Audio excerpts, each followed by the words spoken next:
would you mind introducing yourself, like what your role in the band is, and like I guess just a fun fact about yourself? Well, I'm David De La Hoz.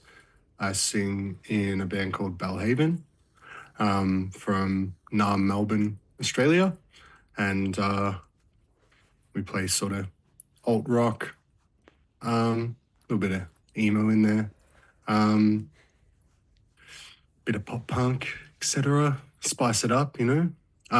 And fun fact about myself, I uh, all of us in Belhaven really like going to the gym a lot. It's probably It's not. That's not shocking. I've seen you guys. yeah, it's Seen you guys on stage. Especially Corey and I very very locked in. We talk about it a lot and enjoy it a lot. So it's probably, you know, kind of it's nice because we travel a Yeah. lot together and stuff. So we get to go to gym together and stuff. It's cool. Well, I guess like the first question I have for you then is like, what kind of workouts that you guys like to do? Corey and I approach it very different. I'll probably cop heat for this, but I'm a bit more old school bro science. So I hit like a different muscle group every Yeah. workout, but or a couple of muscle groups every workout once a week. Typically, varies a little bit, but mostly. Whereas Corey has an alternating upper and lower split from memory, so he tries to hit each muscle group twice in a week, I think, which is, I think the science actually, like the actual science, not bro science, Yeah. but I think it actually supports that being a little bit more efficient and effective. But I don't know. I've just done it the same way for so long. I just almost can't be bothered changing it. I don't know. I should. If I cop I am any the heat for same. this, Don't I worry. will. I do the same. Like strict kind of like every session is different. Like target muscles. So Yeah. I haven't been to the gym in Yeah. a long time, but photography keeps me busy running around, so that's okay. And just working the fingers and the forearms, you know? Yeah, hey, You're listen, probably hey, like that so jacked here. Like that equipment's heavy, all right? it is. So, you know, obviously like the first band question that we've got, like you guys obviously recently released like a new single early this month, called like It's Not That Deep. Mhm. Obviously I have to say, like, you know how I am with your music. I'm always a fan. This one just knocked it out of the park. You guys always have amazing sound, and your vocals are always so clean. Thank you. Very kind. But obviously, you know, like, could you walk us behind like the creative process behind the track? Like what inspired it, what your emotions or your personal experiences were? I guess like the song lyrically is pretty deep rooted in topics around like self-acceptance and prioritizing your self-identity and sense of self-worth above other people's perceptions of you, or basically that. Yeah. And you know, struggling with that, and yeah, that's pretty much it. The song's about self-acceptance really, and learning to prioritize that, and how like obvious that really should be for most people. But just it's just hard. It's just hard with where Western culture's social landscape is, with, you know, Instagram and Yeah. what have you. A lot of comparison, a lot of toxicity in certain communities and stuff, and it can be very hard to have a solid idea of, yeah, like without muddying the waters, with outside perspective, it can be hard to have your own sort of image of yourself, and Yeah. and yeah, it can be difficult. I certainly struggle with that. I have struggled with that. So yeah, we put it into a song, and here we are. Yeah. Yeah. Came out pretty good. And listen, it's definitely, I think it's an important topic to touch on, especially as you said, like in the age of social media and stuff like that, where everyone's kind of playing the comparison game. I know myself, like I'm pretty bad for it a lot with photography, especially only just having like doing this for a year. Like I compare myself all the time, and I have to stop myself and be like, no, I'm on my own, you know, my own path, my own style kind of thing. Yeah. And you know, I've achieved a lot for the little time that I've been doing it. So I think it definitely resonated with a lot of people. Like I've seen a lot of reviews online and stuff, and people are loving it. That's good. Obviously, like That's producing the track as well. You know, I think a lot of us are wondering what it was like working with the master of pop punk himself, Jack Newley. Yeah. The second person to reference him as the master of pop punk to me in the last couple of weeks. He, I told him, because we were with him all through the last week, we were, making some more music as we do because we're a band. And I told him that had been said to me in an interview, and he was like, "Oh, thanks. I hate that." Obviously jovially, but because he's and it's the same for us with where the band's at the moment, which is why it's so perfect that Belle Haven and Jack are paired together at the moment. I mean, besides the fact that we have just a fantastic creative chemistry between the four of us, like the three in the band and Jack, like everything from guitar to vocals and melodies and even lyrics sometimes.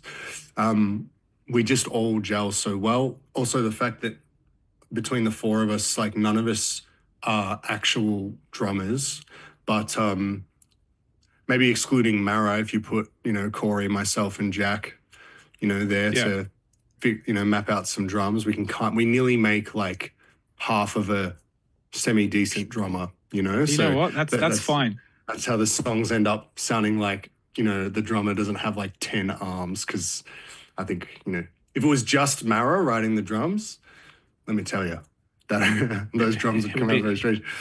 But yeah, so beyond that creative chemistry, it's like at the moment, Belle Haven and Jack at the same time, we're both really trying to not get sort of bogged down in and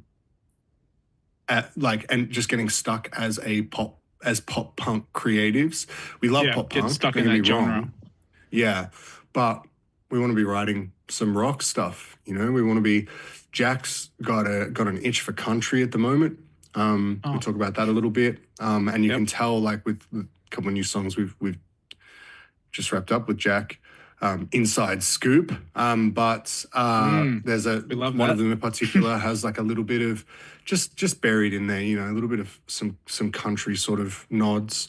Really trying to broaden our creative horizons a bit. But just at the same time, it's just perfect. So at the same time as the three of us are really trying to write music that's not just pop punk, and just maybe like pushes the lip a little bit.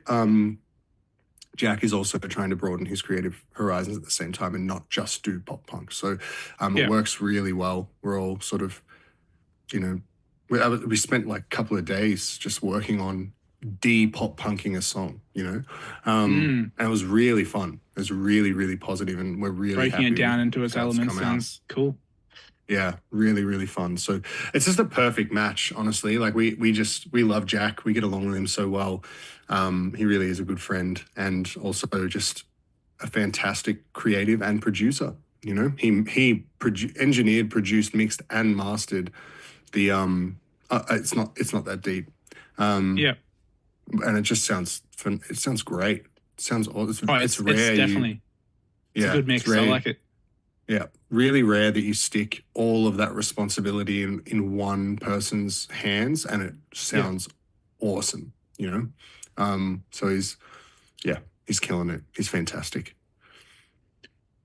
Well, on still on that track talk and stuff like that for It's Not That Deep.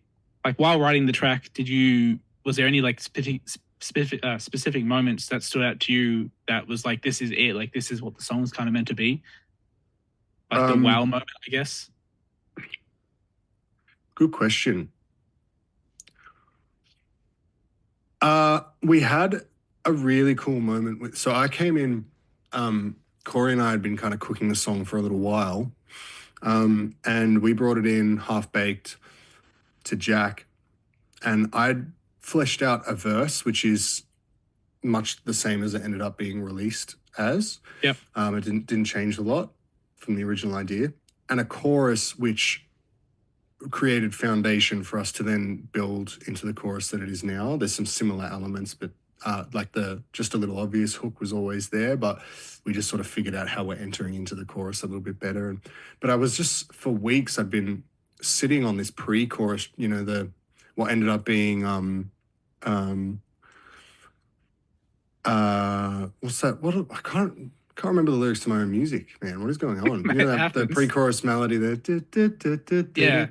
Every single time you speak, you make it. So we could not, I could not for the life of me figure out what to do in that section vocally and lyrically. Like, I was really happy with this verse and this chorus, and anyway, we spent like a day on that and ended up with that melody. And that experience really stuck out to me because A, we were stuck on it for so long.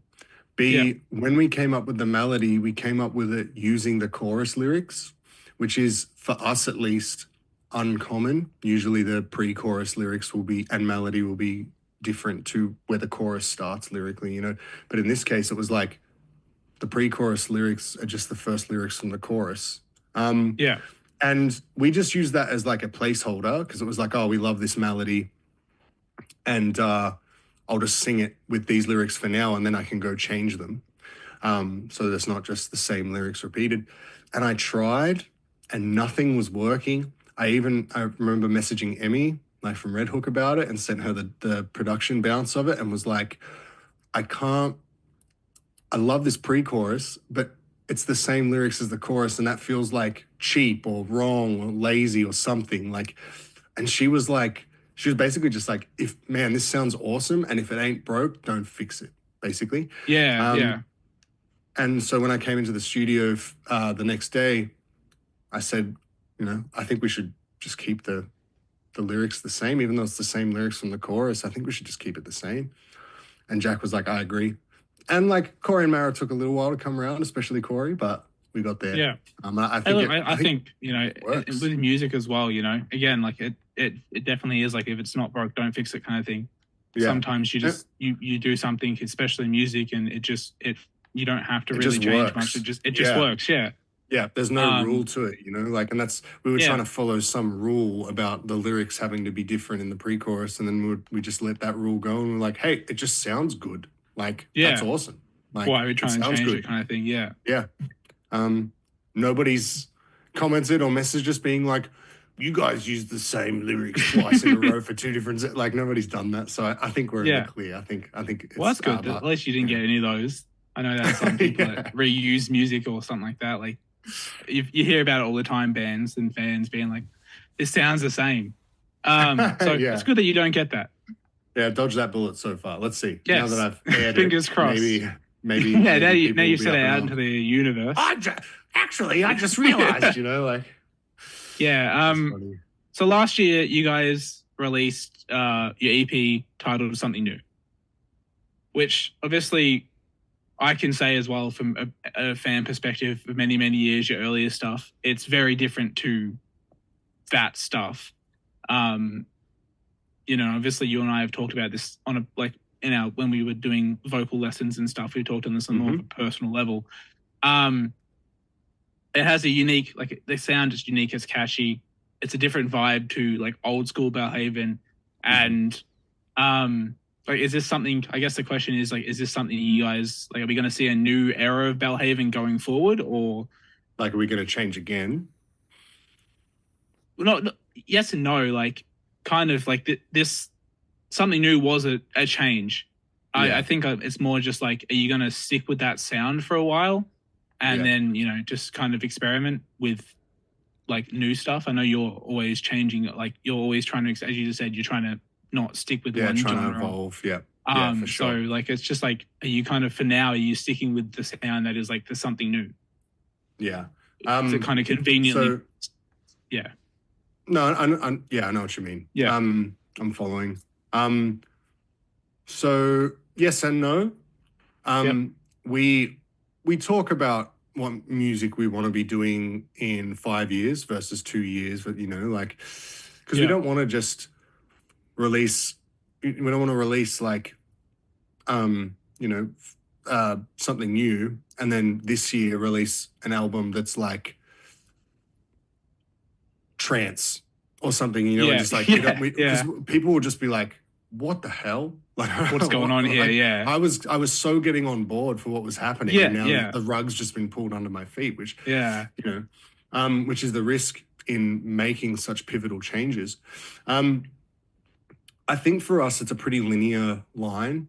We really want to like where we've landed with something new is real like it something new for us is was a massive that was like a nail in the coffin like transitional release for us where it was like okay, we're now making it, and that's why I don't know if you remember like the social media campaign and the mission yeah, I do. statement that we Yeah, posted and stuff, yep, and it was just like we'd released those previous singles, Hard Stare, Soft Touch, Grimace, and I Can't Find the Words, and that was a little bit of testing the waters. You know, could we write this stuff? Could we perform it very well?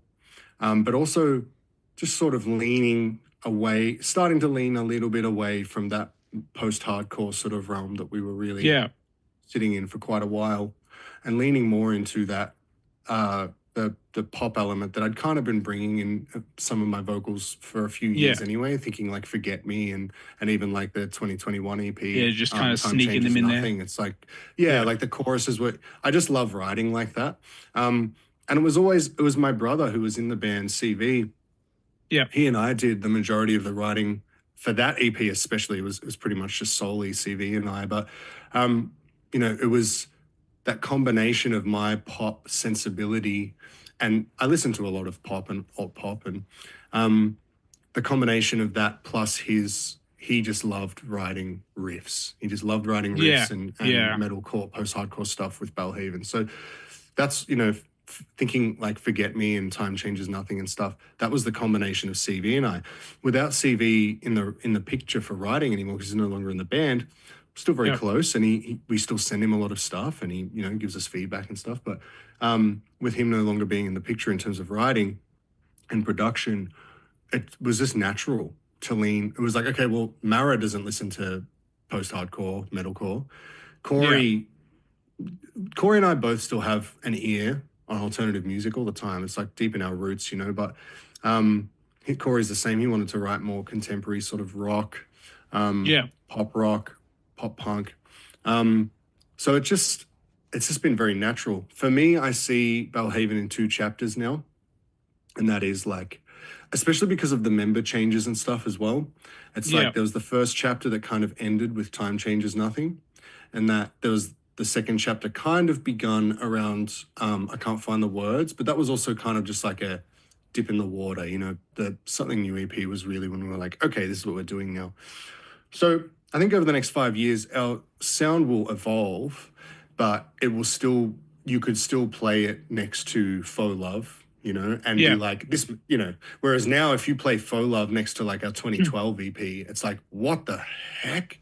That's so Yeah, different. Like, yeah, yeah. wow, that was so metalcore. I think that's what Um, a lot of new fans are probably going to end up doing as well, is they are yeah, going to I go kind of back to love like it. your yeah. It's I think it's good, you know, as you said, like to not what's it called, to not like have just one genre, because then you do have new fans coming in and going back to your old stuff first and being like, oh, this is, you know, this is cool as hell and this is like really deep and Yeah, emotional, and I do. then Yeah, you go to like your new stuff where it's very poppy, it's very like a lot of it, some of it's upbeat and stuff like that.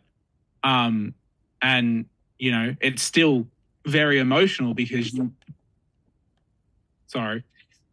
that's all right. It's okay. Yeah, so it's just, yeah, it's very emotional.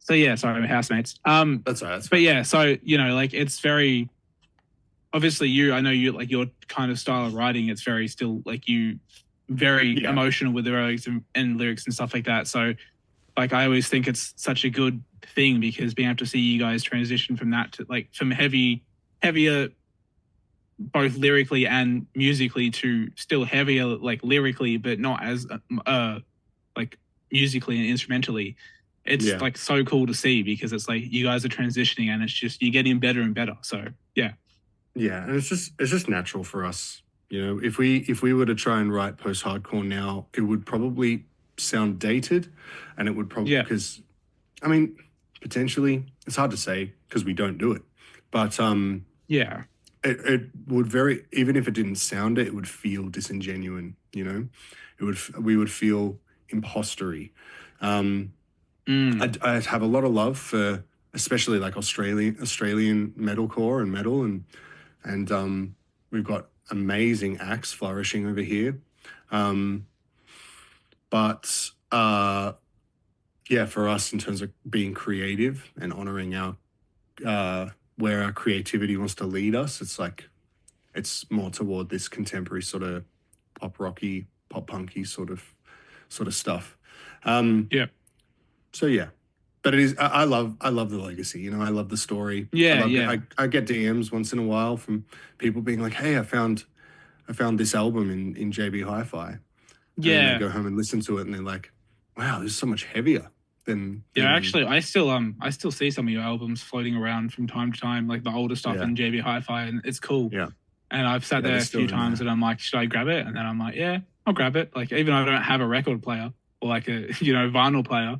Well, I But don't I know was like, how many more of there than there'll be. You know, it's like it's yeah, I probably was good gonna if say, you but snatch it up because yeah, I don't know if we'll ever it's reprint a them and stuff. relic. It's hard to say. I Yeah, think, yeah, as it's I a said, like relic. as you said, like like, it's cool that you guys have kind of gone like from you kind of genre, like defining different genres and stuff like that, because it creates this timeline of like events, as you said, like two parts of Belle Haven.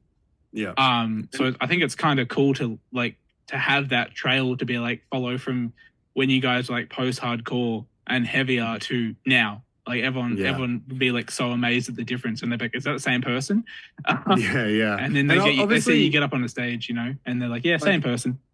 something new is obviously like a big pivot, a big shift. Yeah, But I feel like if you listen from Onus in 2012 all the way yeah, through the whole discography, top to bottom, and you listen to it, you'll especially like around Forget Me, or even You Mean Everything Between. Honestly, that was when I really was stuck. CV and I were like, man, like trying to do a bit more like cool, hooky elements in choruses is really fun. I sing yeah, it semi well. I wasn't a very strong singer back then, but sing it very well, and you can kind of see if you listen through it all through top to bottom in chronological yeah, order. I think it is a pretty natural shift. It makes yeah, sense, you yeah. know, and I think that's It why wasn't we like a haven't. huge jump, which was good. Yeah, we haven't copped. I've heard whispers of people saying it from time to time, and that's fine. It makes perfect sense, but we haven't really received a lot of heat for changing. Um, there are a lot of crossover fans, a lot of people that have chosen to stop listening into, coming Yeah, into this new era and new sound. A lot of people yeah, that are just picking the band up with this new stuff, and yeah. probably don't want to listen to the old stuff because it's too heavy for them or what have you. Because they're just like, yeah, Um, I like this Belle Haven kind of yeah, thing. but Yeah, nobody's mad about it. Like yeah, nobody's like, why are you doing like it? You're selling out. It's like, no, this is you can just tell that this is what I have wanted to do for so yeah, long. yeah, Like yeah. it's so That's what obvious. I was Like that's what I was talking to one of my friends about when you guys started going in the new direction. Like he even said, and he's not like he wasn't a long time listener of Belle Haven like I am, but like he was like, you can tell that this is their sound. yeah, Like you can tell he's a lot more happy with the sound that you guys are putting out, like you yeah, being the person that he's talking about. But he's just like you can tell in the way like he delivers the vocals and everything else that he's a lot yeah, more comfortable with this sound and how they are now. yeah. So yeah, like I guess on the topic of recording songs and stuff like that, when you guys are in like the recording studio, what is that like? What is the structure and the process of recording a song like? Is it like instrumentals first and then the lyrics, or then at like vocals and vice versa? Um, we usually try to bring in a handful of demos um, Yep. for Jack to kind of look at and give his 2 cents on. Usually by then we've kind of formed our own opinions on them as well. Those demos will usually have. Sometimes I don't get around to all of them, but we usually have like demo vocals on like a verse, chorus, verse, pre-chorus, chorus, intro, verse sort of thing. Just like not the whole song, just enough to get a taste of what the song will potentially be like in terms of vibe. And then we just sort of go through because we typically do a couple of songs at a time. Yeah. And yeah, we'll go through with Jack and be like, could this one be a single? Is this one engaging enough? Oh, this is starting to feel a little snooze fest. Like, this one's too weird. This one's great, but it needs a big rework. So we usually spend the first couple of days with Jack just getting the creative juices flowing and working through just vetting, what isn't going to work. What's going to work and what's going to kind of stay and go. Yeah. The culling process. In this case, we went like most recently with It's Not That Deep, a bit unique. We just had that song and we were like, we're doing this song. Like, I think we just kind of knew we wanted to do that song. But we were just with Jack again last week, and this time we came in with like, several songs and ended up choosing 2 to go with and then just spent a couple of days cooking them and then started recording and really getting the final takes down and stuff. So yeah, it's never linear. It's always going to fluctuate. With something new, it was like a mess. It was like we came in like with so many demos. Like there were like ones. Yeah, a Hypothetical Exit was like got binned ages ago, and then it came back in like the last like 4 days of our studio time. We brought it back, and then Jack was like, write a chorus for this, so I did, and I wrote that chorus, and he was like, okay, let's like, you guys need to flesh out build the rest of the song around this chorus because that chorus is so good, which it is. I love that chorus. Yes, and, it's definitely. I think it's definitely a powerhouse song. Yeah, it is. We ended up scrapping a song that we were pretty adamant was going to be on the EP so that we could put hypo on it instead, because we just wanted 4 strong songs back to back to back to back. Yeah. So yeah, it's never linear. But we typically just spend a couple of days being creative first, and then we start. Yeah. Once we're certain I definitely with the think vision, it's very interesting to like hear and like get the behind the scenes scoop with like bands and artists and stuff like that, because you don't know, like, as you just said, you scrapped the song, like you scrapped Hypo 4 days in or whatever you said, like, we scrapped it before we you scrapped it, brought it back. Yeah. Like like just as a fan looking in, you wouldn't even know that. So it's kind of cool to see how like every person like does the creative process differently, and of course they're going to. But I'm again like big time fan and big time friend of Belle Haven, so like I'm always interested in the creative process. And your brain's one of the best ones to pick, because like you change it up so much in terms of like, as you said, it's never linear. Yeah. I'm glad I'm interesting. That's good. That's good. Yes, you very much are. But it's honestly just kind of random. It really is kind of random. It's kind of random, dude. But it's just like, you should just kind of go with like the vibe of the day kind of thing. Yeah, we just feel it out. Yeah. I'm usually like 3 hours late. It's good. That's fair. I love that. That's a good. I wish I was joking. Session. I wish I was joking. I know you're not joking. It's okay. Yeah. But I guess like, you already touched on a little bit about like the early days of Belle Haven. But like compared to when Belle Haven was like kind of first formed, I guess, or since you've been in the band and whatnot, and the band changes and stuff like that, like how has your perspective of the music scene changed? And also like your influences, like has your influences obviously changed how your writing style is, and like your musical taste and stuff like that? Has that influenced like your opinion and your influence on the writing style that you guys have? Yeah, I mean, when Belle Haven started, a lot of us were listening to a lot of what you'd call like legacy bands, I think. Yeah. So like Devil Wears Prada, Under Oath, that sort of thing, Norma Jean. And there was more contemporary metalcore happening right all around us. We were playing shows with bands like Storm the Sky, who aren't around anymore, but they were really doing a lot more of what was,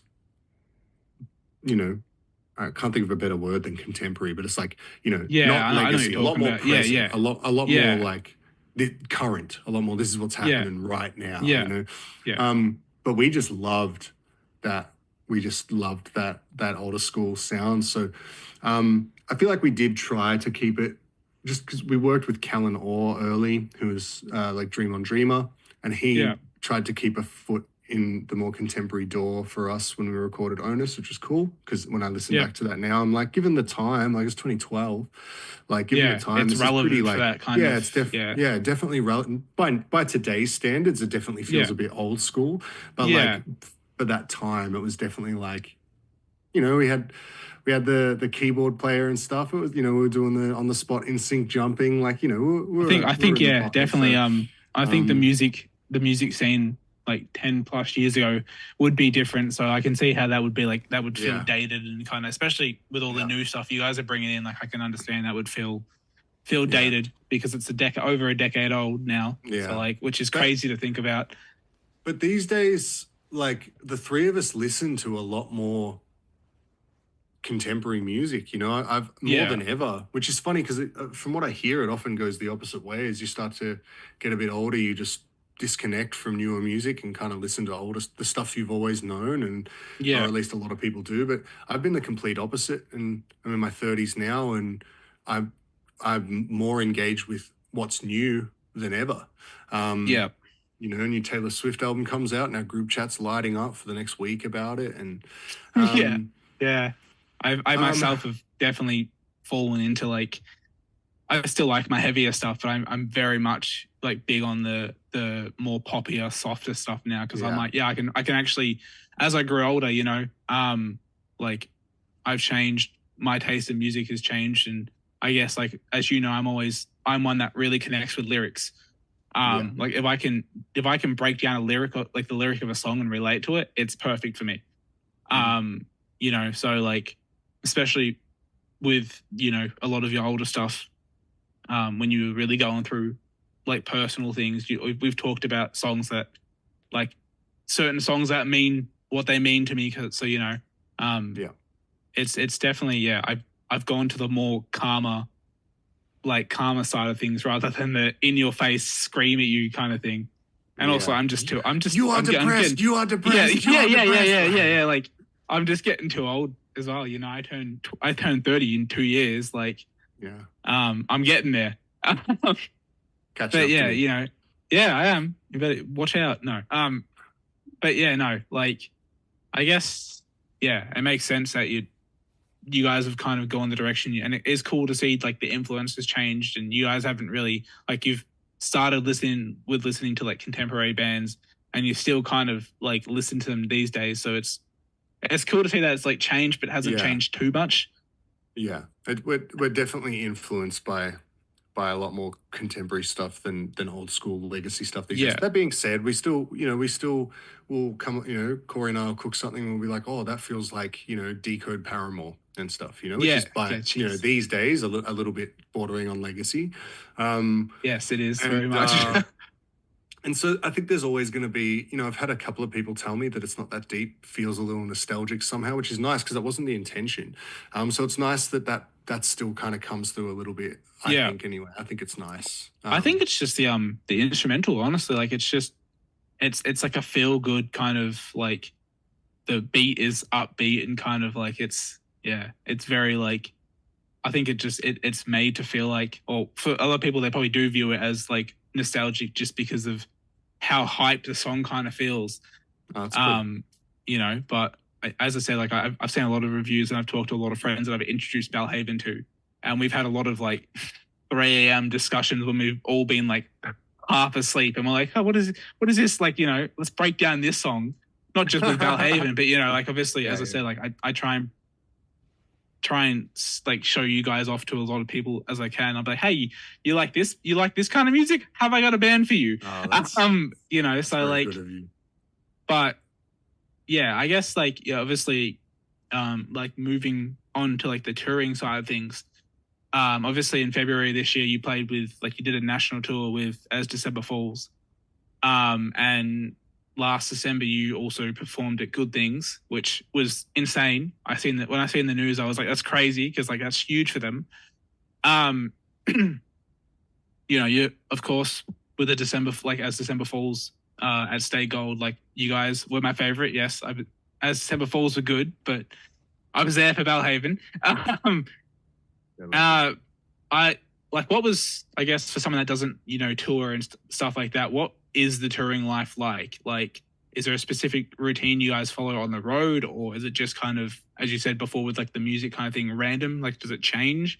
Yeah, it does. It fluctuates a lot. We try to do as much driving as we can. We actually like it. Our crew likes it. We all get along really well.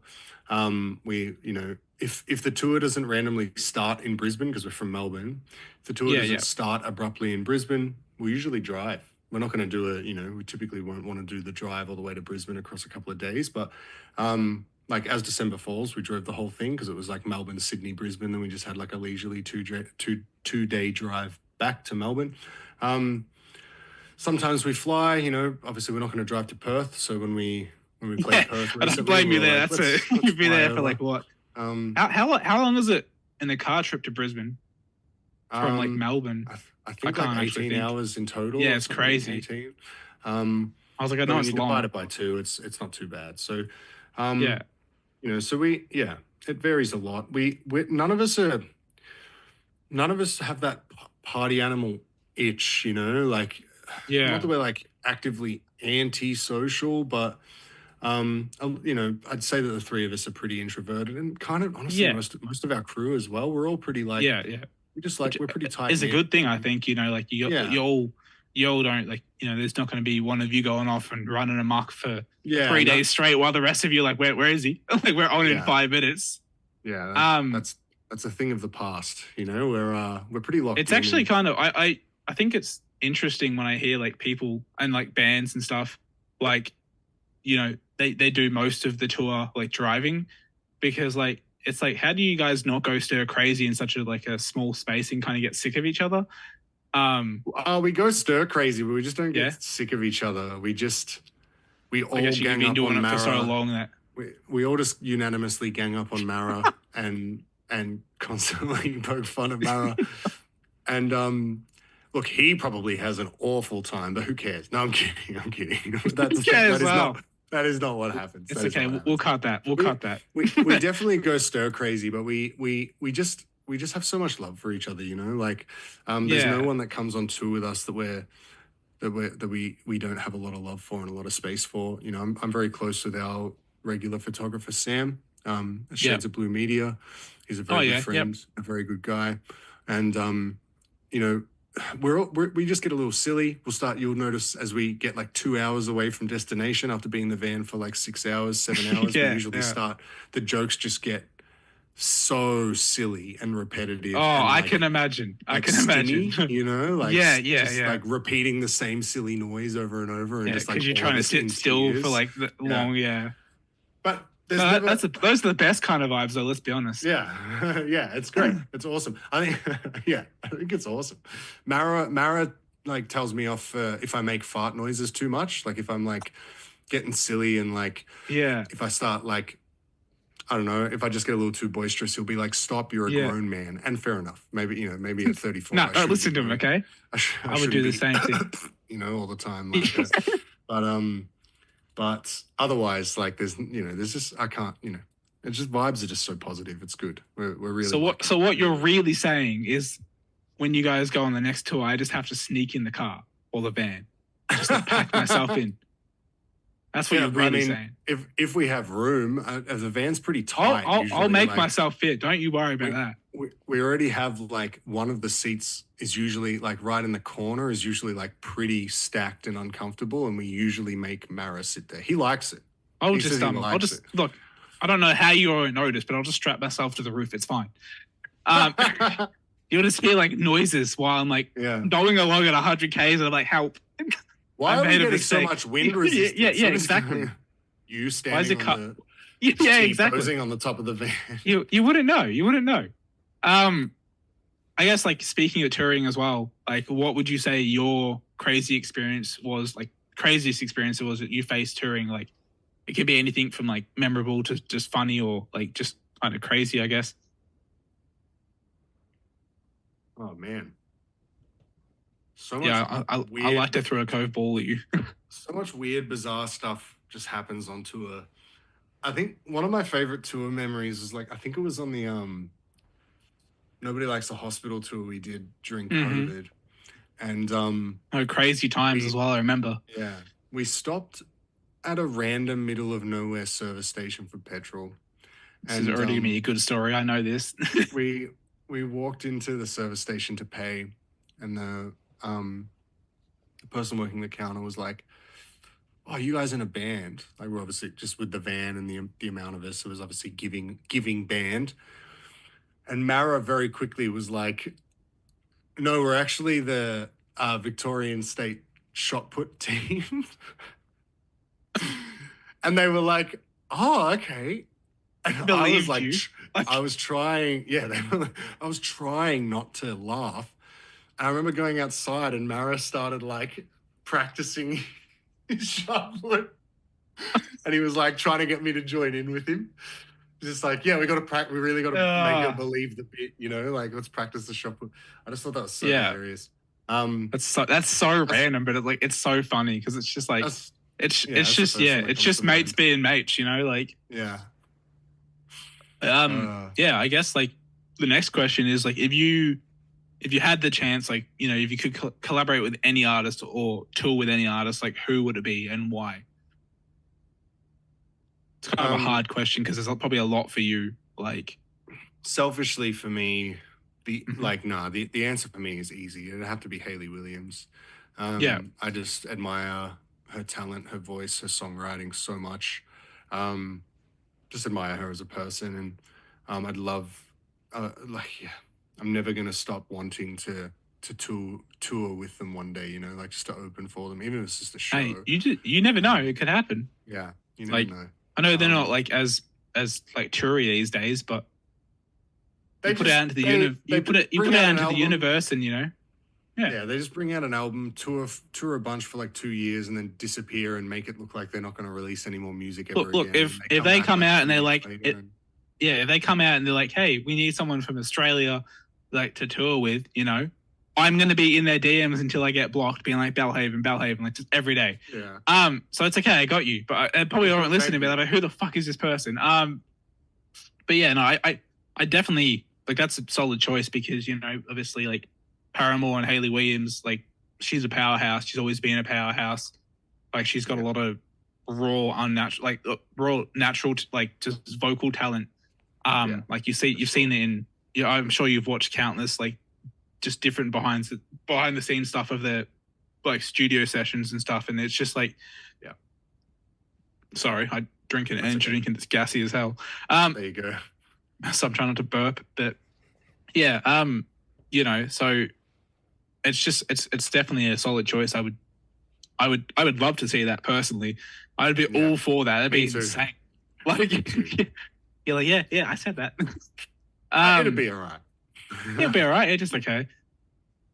So this is like the last serious question I have before we jump into the goofy questions that I have to ask because my editor that's in here is American, obviously. So they're all Australian themes. So just prepare for that. Okay, cool. That's all right. But you're probably like the best person to ask these goofy ass questions to, so it's good.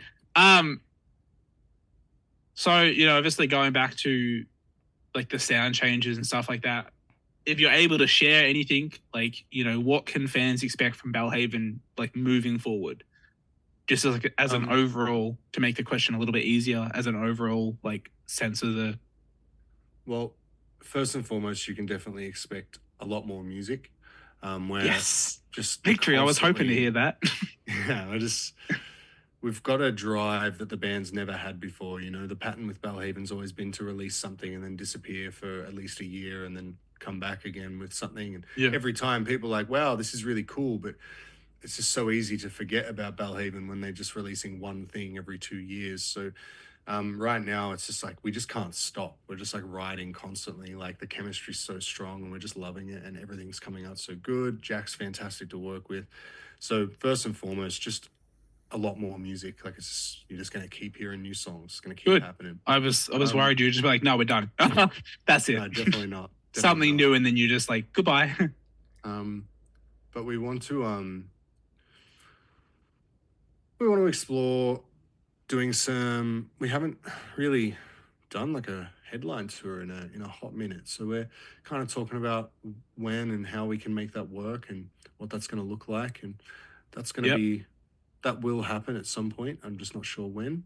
Yep. Just got to work it in around everything else, you know. I've heard about the ins and outs of that kind of stuff and how tedious it can sometimes be. So it can be definitely, but it's good to hear that it's so like in the works minute. at some point. Yeah. Hey, listen, sometimes I get photo passes like super last minute, so I get it. Not the same kind of element, but like it's definitely similar. Yeah, it's similar. Sure. I can understand that. So new music, potentially some headline touring on the horizon, which would be very cool, very fun for us, and for our fans. And in terms of like the direction and the sound, like, there'll be some minor curveballs for sure, but we're not going to randomly come out with a country album or something like that. Listen, I'd still listen. I'm going to be real, but like, you'd have to out of curiosity, Yeah, I would. I would be like, I'm curious how this is going to sound, and it would still be a banger. But like, I'm sure of it. Like, you might just get me to. You might just oh god, a country version. I would listen honestly just to support. Yeah. But like I think you guys would probably get me into country. I'm like, this is the only country I want. Someone would be like, country, I'm like, I got you. But yeah, no, that's definitely like hearing about that there's a potential for headline tour. Like you guys want to do a headline tour, it's always good to hear, especially for like, I guess, what's it called? Yeah. You guys are a smaller group. You're growing, like you've grown so much. Your fan base has grown so much as well. Like it's been super cool over the years to see like your shows pack out more and more and people actually be there for Belle Haven rather than like it's really cool. The openings.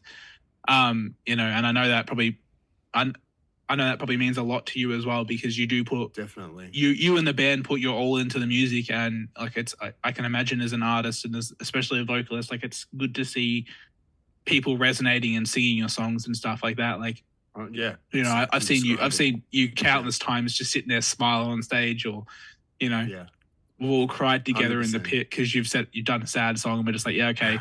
I can't.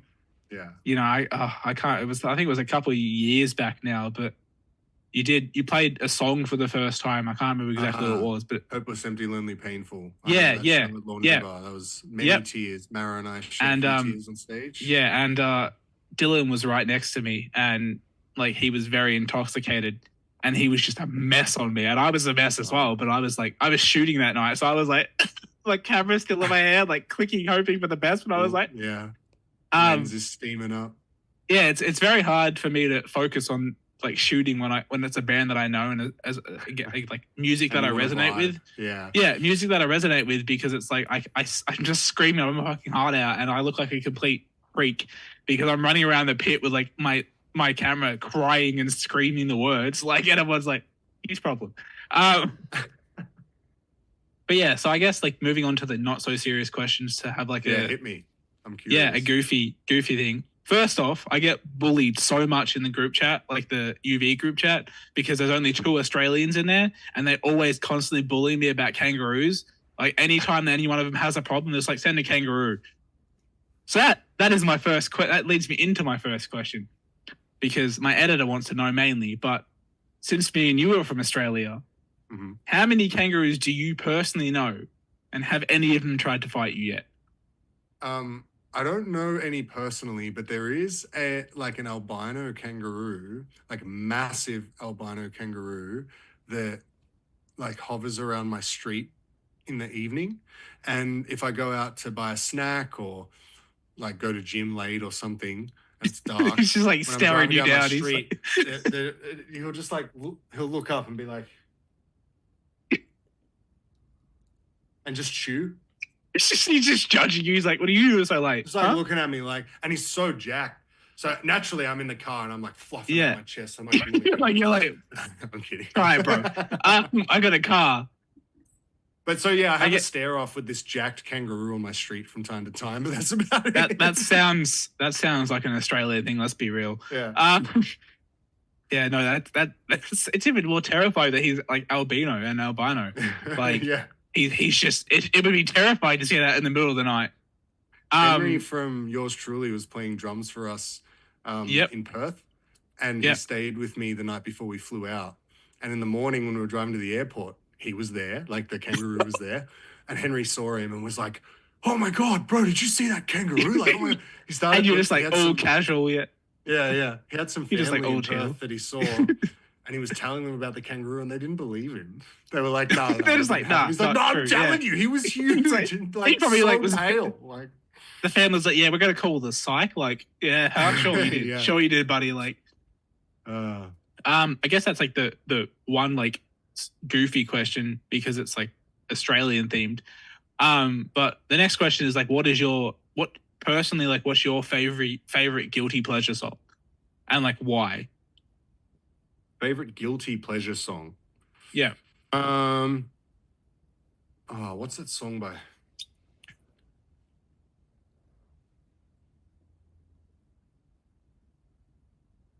Called Beg. By Vanna. There it is. I love that song.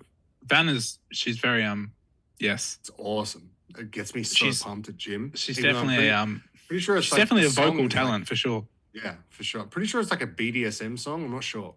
Most of her music is, from what I know. But, from what I've seen, it's just so well composed, so moody.